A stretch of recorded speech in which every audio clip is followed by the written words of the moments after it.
Welcome back to the Dr. Rich channel. Is it hot in here? I'm dying. Nah, bro, it's just you. Or could it be menopause? Anyway, I'm gonna ditch this jacket. And now for surgery's worst nightmare. And we are all done. Nurse, let's get the next patient ready.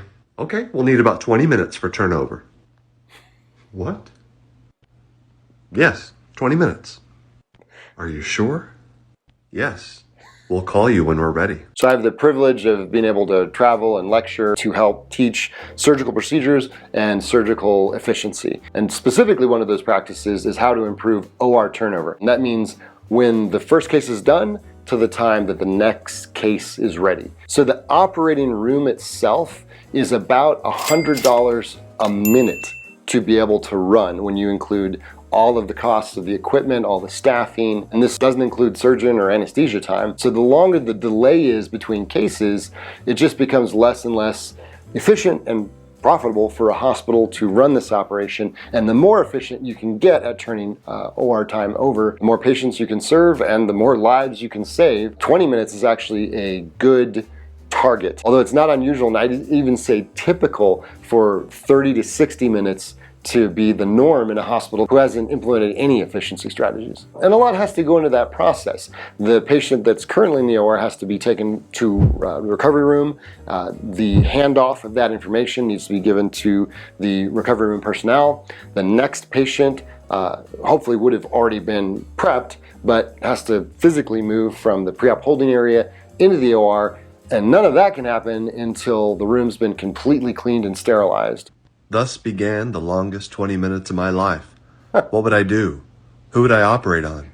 How could this be happening to me, the most important person in the hospital? So there we go back, harken back to the archetypes or the stereotypes, surgeons not being the most humble people in the world and very self-important.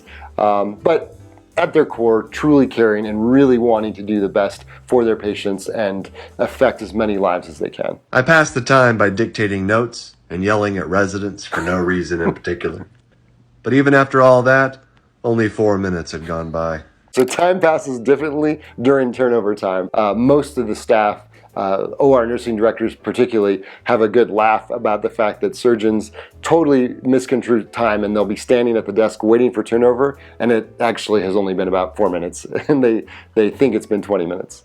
I tried to motivate the OR staff to work faster by staring at them with my arms crossed. I even let out a heavy sigh to express my displeasure.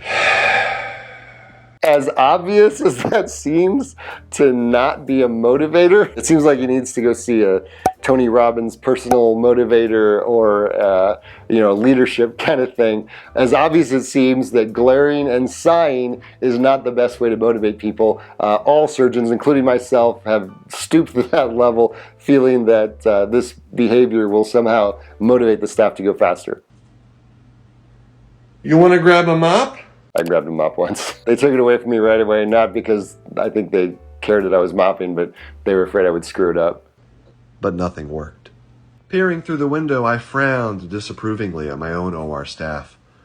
It only seemed to make things worse.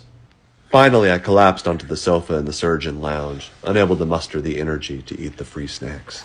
Hashtag perspective. I think most surgeons have a little bit of an ego. They consider themselves to be the more important physicians in the hospital, but we do get the privilege of front row parking and free meals in the hospital, and we have a noble calling where we actually get to not just help people, but instantly, in an hour surgical theater episode can radically change someone's life. We're depressed that we can't get in the OR faster than 20 minutes. I was joined by other surgeons, each of them despondent. The scourge of turnover time sucking out their soul like a dementor's kiss. That's an interesting comparison. If you go to the normal physician's lounge on the medicine floor, it's like a happy hour party, well, minus the alcohol, but everybody's socializing, everybody's, talking, having fun, and you go to the surgeon's lounge and they're sitting there despondent, or they're just watching TV in silence, just waiting for the next case to roll back. So many questions running through my mind. Would I ever operate again? Should I help with turnover? Am I the drama? So clearly, surgeons can be the drama. I think it's important. I think it's critical. I think it's vital that the surgeon shows the team that it's important. It's important to them that their team is important to them.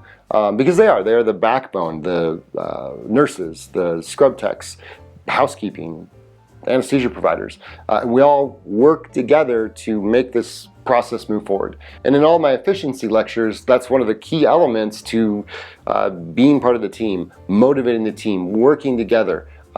So, glaring and sighing and crossing your arms rarely helps move the ball down the field. So you can check out our surgeon swear jar reacts video here. And most surgeons are absolutely wonderful healers, and they trained for a very long time to achieve that status, and they deserve all the respect that is congruent with that.